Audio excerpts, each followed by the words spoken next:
Hey everyone, I'm Breanna from Boom, and welcome to Boom Chat. Today I have the pleasure of speaking with Stephanie Phillips and Flaviano, the killer team, bringing you Grimm. Jessica Harrow is dead, but her journey has only just begun. Discover the world of the afterlife, where Jessica has been recruited as a Reaper, tasked with ferrying countless souls to their final destination. But unlike the rest of the Reapers, she has no memory of what killed her and put her into this predicament. In order to unravel the mystery of her own demise, she'll have to solve an even bigger one. Where is the actual Grim Reaper? Okay, all right, you two. I am so already in love with this series, and it is only the first issue.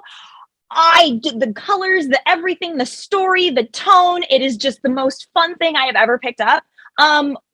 Stephanie, I'm going to start with you. What got you most excited to work on this project?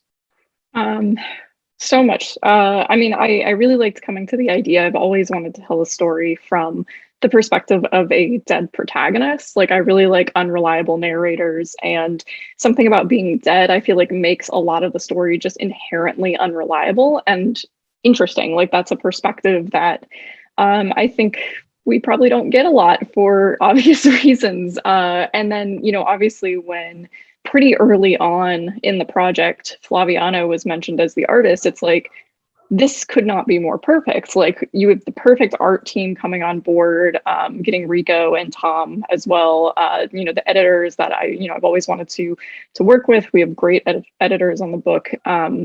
It's kind of one thing after another with the project that just kind of kept lining up to make it really exciting. And also, I think it's really exciting to get to develop a world. A lot of the work I've done has been either working in a pre-existing universe, like writing in Gotham, which is pretty established and has some guidelines, or writing a lot of historical fiction where it's like, I'm not inventing Paris, like I'm just writing about an event that happened in Paris. So I think this is the first project I've gotten to do where there's a lot more inventive stuff going on, because between myself and Flaviano, I think this is our imagined version of the afterlife, like our own mythology for it that we're creating in the story and visually. And that's really exciting to get to do on a project. Oh, that's so fun. Flaviano. Okay, so going off of what Stephanie said, what excited you most about this project? I think that when Eric Arbon, our editor, told me about this idea, I was reading Harley Quinn. Stephanie was writing Harley Quinn, and I totally loved it. It was so much fun to read. So I couldn't be more happy to work with her. And also the idea was very exciting, because it has that mixture of drama and also comedy, even though it's not a comedy, but it has some funny parts, funny characters, and a black humor, which is what I really like in comics, but also in movies, in everything that I see and read. The mixture of the genre is what I like the most, and also the fact that it's a contemporary piece basically, because it's contemporary, but there is also a lot of fantasy because of course the afterlife and the characters. So I like both, and I don't like them when they are separated. Like I don't like sci-fi, or well, not sci-fi, but fantasy. I don't like fantasy when it's 100% fantasy. It's kind of boring to me. This is my taste. Yeah, I like when genre mix together, and yeah, so the Dream was the perfect pitch for that. That's so great. Okay, so we've gotten so many different interpretations of what the afterlife is like in so many different forms of media, and this still manages to feel so wonderfully unique. So I would like to know, what were some influences that you had in creating your version of the afterlife, from the aesthetic to the rules of how it all operates? Stephanie, I'm going to start with you, and then with the rules or whatever vibe you gave Flaviano to work with, and then we'll find out how Flaviano interpreted that. Yeah. I mean, kind of all over the place. And that was part of the fun of it, is wanting to pull from even something maybe that we know, like the River of Styx or River Styx, but then kind of spinning off from that and having elements of the afterlife that are either really anachronistic, like something that maybe looks like it's out of like industrial London, or like Flaviano mentioned, something that maybe looks really fantastical, like medieval, or like really just fantasy elements, and having something that blends it. And then at times it's super modern and super sleek, almost like the afterlife is this work in progress that kind of keeps getting added to over time. And that's kind of the feel we wanted to go for. And also in a way that all of the reapers and these souls are kind of impacting the building of the afterlife. So each of them kind of has their own space within the afterlife that's very molded to them and their personalities. And we start to see it a little bit in some of the initial issues as well, kind of how that's built out. So it gets to be something that can change. And I think that's really neat, because all of these souls kind of have impacted that. And then we get to kind of pull as well from all different cultural practices, kind of looking at the way different places view death, which I think is really interesting, and just different death practices, and kind of building it out from there. So then, Flaviano, how did you take that and translate it onto the page? Stephanie's input was very clear from the very beginning about this afterlife working like a corporation. So it was super fun to have this division between the grim or horrific kind of aesthetic that you usually think when you think about the afterlife. So very, very dark and that. But when you go inside, not inside the office, because there are an office, but I don't want to give away too much about the issue, but there are some space inside the afterlife that are completely minimalistic. So there is almost anything inside. There is a lot of people, of course, a lot of dead people, and also because of that, I wanted to include as less details as possible. And then we have these little places inside where there are inset with a completely different style from different eras also. And the other cool thing that Stephanie added to the script and I had to design is that every part of the afterlife, you don't actually really know where is everything, because it's not like a building where there is every floor and every room. It's like an ethereal place, so you don't really know how to go from one part to the other. So I think this adds more mystery to it, and it's going to be part of the storytelling at some point also. Oh, I can't wait. Okay, so yes. Sorry, I didn't mean to cut you out, but I wanted also to mention the work of Rico Renzi, our colorist. He a gorgeous design, added some incredible vibe to the aesthetic of the afterlife with his taste. Yes, everyone works together because y'all are just all such an amazing creative team, and I loved seeing how everything came together on the page. And then you're talking about aesthetic, you're talking about the setting, but now I want to ask you about the characters, Flaviano, because they all look so amazing. They've got such unique styles that go across different eras with their fashion and their hairstyles and just the way that they carry themselves. So what went into creating some of these character designs, but especially what did you pull from or what inspirations did you find for our protagonist, Jessica Harrow? I should send you all the designs we did, because I counted something like 50 different outfits for Jessica. Yeah. 50? Yeah. 50, oh, yeah. My gosh. Well, some are different versions of the same outfit, but I literally flooded our team with designs, because Designing the other characters was easier because they are from different eras. So you just take the most peculiar outfit of that era. But for Jessica, our main character, she is a contemporary character. So you don't really define the contemporary style while you're living it. It's up to the future to define it. And also, as a main character of a series, it has to be kind of timeless in her style. So that was actually the hardest part. And Stephanie and also Eric, their input was super key to find the right style for Jessica.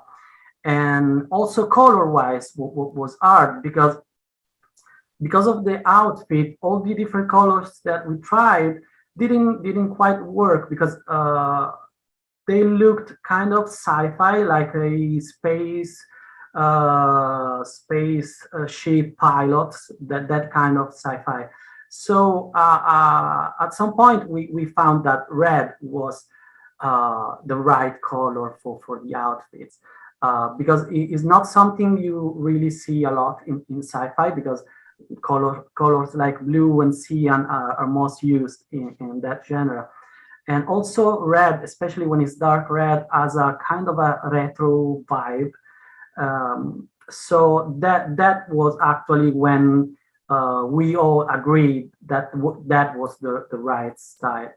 And also the shifted zip that Jessica has in her jacket, that was also a key moment, because when I found that detail, I applied that detail to the outfits of all the other characters, because you have the outfit of a different era, but it has to look, every character, your group has to look like part of the same afterlife corporate.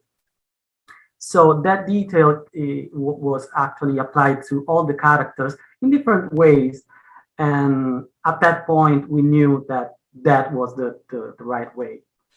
Well, let me tell you, it hits, because I saw that outfit. I was like, okay, how do I make that? How do I get it? I need those shoes. I need all of it. I need to go out and like wear that in my own personal life, because you hit the nail on the head. It was amazing. And she looks so badass. And speaking of badass, Stephanie, without a doubt, you have this amazing history of writing badass femmes. And that's exactly who Jessica Harrow is. Like, I can't wait for everybody to just meet her and fall in love with her. But I want to know, what's the process like for you when you're writing a pre-existing and well-established character versus getting to create an original one, like Jessica Harrow and Grimm? Yeah, it's kind of an interesting question right now. I'm doing something in Harley that I think kind of calls back to a lot of things that other writers have done before me with Harley. And a really cool thing is that I have like great relationships with these people like Jimmy Palmiotti, Amanda Connor, Frank Thierry. And it's like, last night messaging with some of them to make sure that the thing that I'm currently doing, it's like matching up with something that they've kind of set up to what comes before. And in a lot of ways, like that's really cool, like getting to do that. And as well as like playing in Gotham, where there are all these other writers and creators, and working on something recently that had like a crossover with the Catwoman book, and getting to talk with Teenie Howard and like kind of plan out like how these things are going to interact and go from one issue to the next. And that kind of thing is very cool. And then you go to something like Grimm and Jessica, where there isn't a pre-existing universe or history or creators. And on the one hand, it's like almost terrifying, because it's like, whew, there's no like, there is not that safety net. There is not that like Jimmy or Amanda that you can call and be like, well, here's the tradition I'm going to follow in, or the storyline I'm going to pick up on. But it's also, I think, really freeing, because Jessica gets to be exactly the kind of character I want to write, exactly the kind of voice that I want to give her and the history that I want to give her. And I think sometimes if I get stuck on something and I'm like not exactly sure which direction I should go or something, it's like I remember it's like, wait a minute, well, I get to dictate, like, here's Eddie's backstory. That's not something that I have to go like Google because I missed it in Batman issue 700 something that I didn't read in the 80s before I was born. And it's like I love that. Like I love getting to do the research. It's one of my favorite parts of like spending a lot of my day reading and like all new issues that that I didn't know before. But it's also just really cool to kind of get that chance on Grimm to kind of know Jessica is going to be exactly the kind of person that I want to write, that I want to see in this comic. And Eddie and Marcel are, I think, incredibly fun characters as well, and they have really elaborate backstories that I'm excited that we get to like put in the comic as well. But being our main character, you know, I wanted Jess to be, I think, kind of distinct and distinct from other characters I've written, like Wonder Woman or Harley. She's very different than they are. She's still witty. She's still intelligent. But there's definitely something a lot darker to Jess. And her darkness is very different from Harley's, which kind of appears as like this very comedic thing. I think Jess's is a much more serious, grounded, which is funny to say about a character who's dead, but her darkness I think is very different than what I've written for a lot of those other characters. I'm so excited to just dig in deeper and learn more about Jessica, and I cannot wait for the subsequent issues. Like I want them like now, but I know I have to wait. I know. Okay, but the other thing that I want to talk about is, so she's a Reaper, and usually Reapers have an accessory, and Flaviano, oh my gosh, the scythe that you came up with. It is gorgeous. It's beautiful. I want my own. What went into creating the design of that and for some of the other elements of the afterlife? Yeah, we needed something, I think, that was something more than the classic site. So because it is another key element in the story. It is not just a weapon. It's going to be used in different ways, and it's a connection to the afterlife.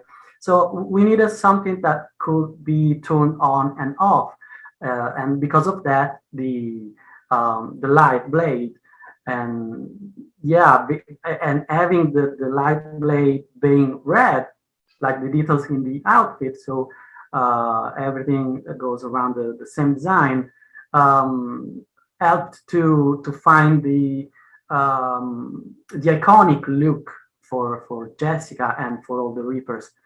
And I also try to give every Reaper a different design for the site, because it has to represent the character. Like Marcel, one of Jessica's friends, is a big guy, very huge person. So his side is a very big axe-shaped side. So that was actually super fun to design. And again, I want to give out many details, but also the sides come and go in fancy ways that the readers are going to discover. It's hard to explain drawings with words. Sorry. I know. I'm so sorry, but I'm so excited. I can't wait. All right. So Stephanie, clearly there are a lot of secrets and questions that need answering, and I can't wait to hear them. And don't tell everyone because we don't want to give too much away. But I do want to ask you this. Might we possibly see the Grim Reaper in the future? We might. Yes. Okay. Yeah, like you said, I mean, it's really hard to answer without giving a lot away. Yeah, I would say, you know, since a lot of the book is kind of right now, where is the Grim Reaper, and how that kind of relates to some of the other mysteries that are going on in the afterlife. Yeah, I'm really excited for where that's going to go, and for what I've seen from Flaviano, it's really cool. I can't wait. It's hard to sit on it, right? Like it's hard to see that art and like get really excited about the thing, and then know that like I have to just sit here quietly. Be like, I don't know what you're talking about. Just right. read it. I promise it's going to be great. I'm so excited for everyone to pick this up. Stephanie, Flaviano, Thank you both so much for your time today. It's been so lovely chatting with you. And for those of you watching at home, be sure to pick up Grimm #1, available online and in stores now.